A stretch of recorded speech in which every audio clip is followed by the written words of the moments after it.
make Yeah. of this whole 60% chance thing, especially given I was trying to think. nothing's been a sure thing to this point?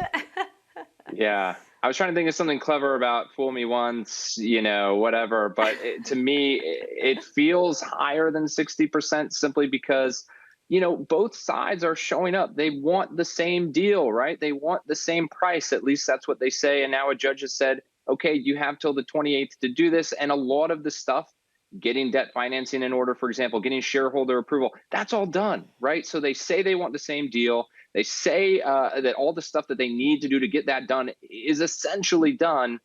So I feel like it's got to be higher than 60%, Emily. But what do I know? I feel like we've been talking about this for 6 months, and it keeps changing. So What, right. What do any of us know? Well, Elon Musk knows, or at least he has said he wants to make Twitter part of this everything app vision. What does that mean to you? How do you interpret that? Does it sound to you like WeChat? sounds a lot like WeChat, and it's not necessarily a bad idea because WeChat is incredibly popular in China, and we've seen other companies, mostly Facebook, try to do this as well. Where I think it's an issue is that, as Alex said in kind of the intro you showed, Twitter just doesn't have the scale that's needed for something like this, right? And most of what makes WeChat so valuable, I think, is that it's also the place where people do all of their communication, right? It's not just where you get your Uber or you order your food delivery. It's where you're talking with mom and dad and grandma and your boss and your cousins. And like Twitter is not that place, right? It is not a place that people are hanging out. And so for me, the idea of suddenly turning into a place where everyone is hanging out and suddenly doing their shopping, it just doesn't really make sense. Again, I like the idea and concept because it clearly works in China. I just don't think that this is going to happen for Twitter. Now, it is ambitious, and if anyone can do it right, you would say, all right, well, maybe Elon Musk is that person. But Mark Zuckerberg's tried to Meta a few times, and it's not happening there either. So, speaking of scale, how are you thinking about potential staffing changes once Musk presumably takes over the company?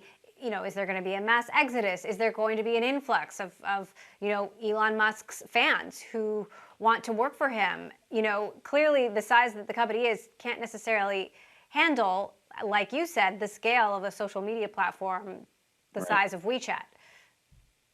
Well, I can tell you what I know, and then I can speculate a little bit. What I know is that a lot of people inside Twitter are currently worried for their jobs, right? They expect Elon to come in and do layoffs. They expect him to essentially kind of clean the executive ranks. Certainly CEO Parag Agrawal, probably the head lawyer Vijay Gandhi. And, this is something that happens a lot of times during an acquisition, but I think especially now because Elon has basically said he doesn't have confidence or faith in those leaders, right? So this is what people are bracing for. Now, what he does next is going to be a good question. Is he going to trim the company down and simply keep it sort of the engineers, bare bones folks who are going to build product? Or if he wants to do this kind of super app thing he's talking about, he's going to need partnerships people. He's going to need probably content people, like moderation people, right? Which is something that he has kind of shied away from. And so that's where I think things get a little tricky is, the financial vision for the company seems to be, let's cut everything back and maybe, get healthy, as he likes to say. But the vision is much more ambitious than that. And I'm not sure that necessarily works with that small of a staff.